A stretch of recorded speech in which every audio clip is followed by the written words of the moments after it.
नमस्कार दोस्तों, स्वागत है आपका हिंदी नॉलेज शो में। तो दोस्तों, आज हम बात करने वाले हैं चीन के एक ऐसे प्लान की। अगर ये सक्सेसफुल हो जाए तो चीन पूरे हिंद महासागर पर राज करेगा, भारत के लिए बड़ा सरदर्द बन जाएगा। और अगर ये सक्सेसफुल हो जाए तो चीन का सामान घर घर पहुंच जाएगा पूरी दुनिया में, और वो भी बहुत ही कौड़ियों के दाम पर। वो भी बताऊंगा कैसे। साथ ही अगर ये किसी भी हाल में चीन इस प्लान को सक्सेसफुल करने में कामयाब हो जाता है तो चीन अरबों डॉलर कमा लेगा इससे। क्या है प्लान और क्या ये सक्सेसफुल हो चुका है, क्या इसका स्टेटस है फिलहाल, सब कुछ मैं आपको डिटेल से बताऊंगा। मेरे साथ आप वीडियो में बने रहिएगा। हर चीज़ मैप में बहुत ही ज़्यादा डिटेल में ये वीडियो होने वाली है, तो वीडियो को बिल्कुल भी स्किप मत कीजिएगा, अंत तक बने रहिएगा। चलिए दोस्तों, वीडियो को हम शुरू कर लेते हैं। तो दोस्तों, चीन हमेशा से ही परेशान रहा है हिंद महासागर में भारत का एक तरीके से जो प्रभुत्व है उससे। खास करके अंडमान जो आइलैंड्स हैं उनके पास जो भारतीय सैन्य बेड़ा है उससे चीन हमेशा से ही डरता रहा है। ये बात तो आप सभी लोग जानते हैं कि चीन की जो गर्दन है वो हमेशा से ही भारत के हाथों में रही है। क्या है वो गर्दन? वो है स्ट्रेट ऑफ मलक्का की। आप स्क्रीन पर देखिए, मैप में आपको जो डॉट डॉट दिख रही होगी वाइट वाइट, ये है स्ट्रेट ऑफ मलक्का। यहीं से होकर चीन का करीबन 50 से 60% व्यापार होता है। चीन का 70% माल इसी रास्ते से होते हुए एशिया और यूरोप तक जाता है, और इसी रास्ते से अरब देशों से चीन का करीबन 40 से 50% ऑयल उसके देश में आता है, जिसकी वजह से चीन की इंडस्ट्री चलती है, पूरा चीन चलता है। लेकिन चीन के लिए सबसे बड़ा सरदर्द यही स्ट्रेट ऑफ मलक्का है। कारण ये है कि इसकी बिल्कुल ठीक ओपनिंग पर, जहाँ ये ओपन होती है हिंद महासागर में, वहीं पर बैठी रहती है भारतीय नौसेना अंडमान आइलैंड्स पर। अगर भारत चीन कोई बड़ा युद्ध लड़ते हैं तो भारत को इसे ब्लॉक करने में कुछ नहीं करना, सिर्फ अपनी 1 या 2 शिप भेज देनी है और इसके मुहाने पर बैठा देना है। तो चीन का जितना भी व्यापार है अचानक रुक जाएगा, चीन ठप पड़ जाएगा। चीन इसे बाईपास करने का हमेशा से सपना देखता आया है और इसका रास्ता चीन के पास है। मैप में आपको मैं दिखाता हूँ। तो अब आप स्क्रीन पर देखिए, मैप में अब आपको व्हाइट लाइन के साथ एक रेड लाइन भी दिख रही होगी, और ये रेड लाइन है, यही चीन करना चाहता है। यही एक उसका बाईपास रूट है, जिससे वो स्ट्रेट ऑफ मलक्का को बाईपास करके थाईलैंड में एक क्रा कनाल बनाना चाहता है, जिसके जरिए वो बाईपास कर देगा टोटल रूट को। चलिए थोड़ा और गूगल मैप में डिटेल से देख लेते हैं कि कहाँ पर एक्चुअली होने वाली है। तो ये होने वाले गल्फ ऑफ थाईलैंड से, जहाँ पर क्रा रिवर है।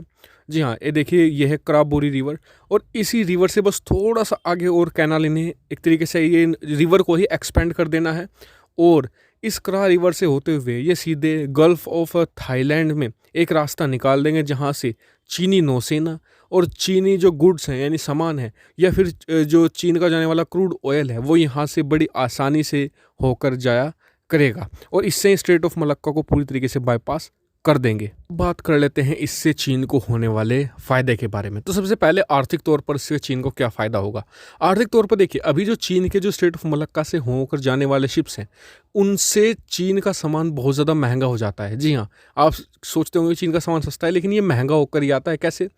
दरअसल स्ट्रेट ऑफ मलक्का की टिप पर है सिंगापुर। सिंगापुर में है एक बहुत बड़ा पोर्ट, जहाँ पर जितने भी शिप हैं वो रुक कर जाते हैं और वहाँ पर चुंगी कर चुकाते हैं, जिससे कि सिंगापुर को बहुत भारी भरकम आमदनी होती है, और चीनियों को हर जहाज़ पर वहाँ पर एक तय कीमत चुकानी पड़ती है, जिससे कि ट्रांसपोर्टेशन में खर्चा बढ़ जाता है। दूसरा, अगर ये चीन क्रा कैनाल बनाने में सक्सेसफुल हो जाता है तो उससे करीबन 900 किलोमीटर का सफ़र बचेगा चीन का।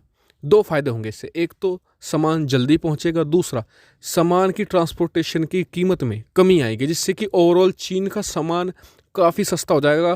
कहा जाता है करीबन 5 से 10% ये सामान सस्ता हो जाएगा, यानी कि जो 100 रुपये का सामान है वो 90 रुपये में मिलना शुरू हो जाएगा। 1000 का है तो 900 रुपये में मिलना शुरू हो जाएगा, जिससे कि चीन का सामान पूरी दुनिया में और भी ज़्यादा सस्ता हो जाएगा, और इसकी टक्कर फिर चीन को कोई देने वाला नहीं होने वाला, क्योंकि चीन का सामान ऑलरेडी बहुत ज़्यादा सस्ता होता है, लेकिन क्रा कैनाल की वजह से ये और ज़्यादा सस्ता हो जाएगा।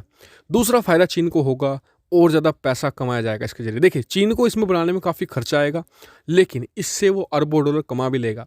जो चुंगी कर आज की तारीख में सिंगापुर, या फिर मान लीजिए कोई जो शिप है वो सिंगापुर ना रुक कर मलेशिया रुकते तो मलेशिया कमाता है, मलेशियन रुकती को इंडोनेशिया रुकता है तो फिर इंडोनेशिया चुंगी कमाता है। तो वो सारा 3 देशों में जो बंटता है चीन अकेले खा जाएगा।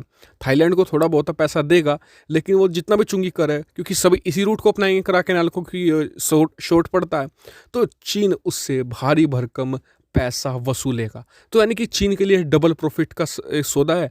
चीन का खुद का सामान सस्ता होगा और साथ ही जो दूसरों का सामान महंगा कर देगा और खुद चुंगी करके जरिए पैसा कमाएगा। और सबसे आखिरी फायदा है भारत से मुक्ति। देखिए, स्ट्रेट ऑफ मलक्का के बाहर बैठी रहती है भारतीय नौसेना, लेकिन जब करा कैनाल के जरिए गुजरेगा तो जो अंडमान आइलैंड को काफ़ी हद तक बाईपास कर देगा चाइना, जिससे कि उसकी नौसेना को काफ़ी हद तक छुटकारा मिलेगा भारतीय नौसेना से। तो क्या ये जो प्लान है सक्सेसफुल रहा है? कहाँ तक ये पहुँचा है जो करा कैनाल का? तो खबर अभी ये आई है भारतीय मीडिया में कि करा कैनाल प्रोजेक्ट को थाईलैंड में फ़िलहाल रोक दिया गया है, इसे डिले कर दिया गया है लंबे समय के लिए। कारण है थाईलैंड की पब्लिक का प्रेशर। थाईलैंड की पब्लिक ने अपनी जो सरकार है उस पर इतना प्रेशर बना दिया कि सरकार ने इसमें साफ इनकार फ़िलहाल कर दिया है। देखिए, जो नेपाल की और थाईलैंड की जनता में अंतर है, जागरूक जनता, उन्हें पता था कि चीन इससे खुद का प्रॉफिट कमाएगा, बल्कि उनके देश के अंदर इतने अंदर घुस जाएगा कि फिर उसे निकाल पाना नामुमकिन होगा। और उन्होंने देखा है एग्जाम्पल, श्रीलंका का क्या हाल हुआ है, इसके अलावा पाकिस्तान का क्या हाल हुआ है, तो उनके सामने एग्जाम्पल है। इसलिए उन्होंने जनता, और इतना ही नहीं, सिर्फ ये प्रोजेक्ट नहीं, जो सबमरीन प्रोजेक्ट है, जी हाँ, 2 से 3 सबमरीन खरीदने वाला था युआन क्लास की थाईलैंड चीन से, उस प्रोजेक्ट को भी फिलहाल कैंसिल कर दिया गया है पब्लिक प्रेशर के अंडर आकर, बाइकॉट चाइना के अंतर्गत। जी हाँ, पूरी दुनिया में इस समय मुहिम चल रही है, भारत ही नहीं पूरी दुनिया में इस समय बाइकॉट चाइना हो रहा है। तो इस पर आपका क्या व्यू पॉइंट है? जैसे मुझे इस पर और अपडेट मिलेगी मैं और आपको सूचित करता जाऊंगा। आ जाते हैं आपके सवाल पर। कल मैंने आपसे पूछा था कि अफ्रीका महाद्वीप में कितने देश हैं? सही जवाब है 54 देश। जिस लोगों ने सही जवाब दिया स्क्रीन पर आप उनके नाम देख सकते हैं। आज का सवाल है कि दक्षिण अमेरिका में कुल कितने देश हैं? कमेंट करके जरूर बताइएगा। Thank you for watching video. Keep subscribe, keep share, keep support.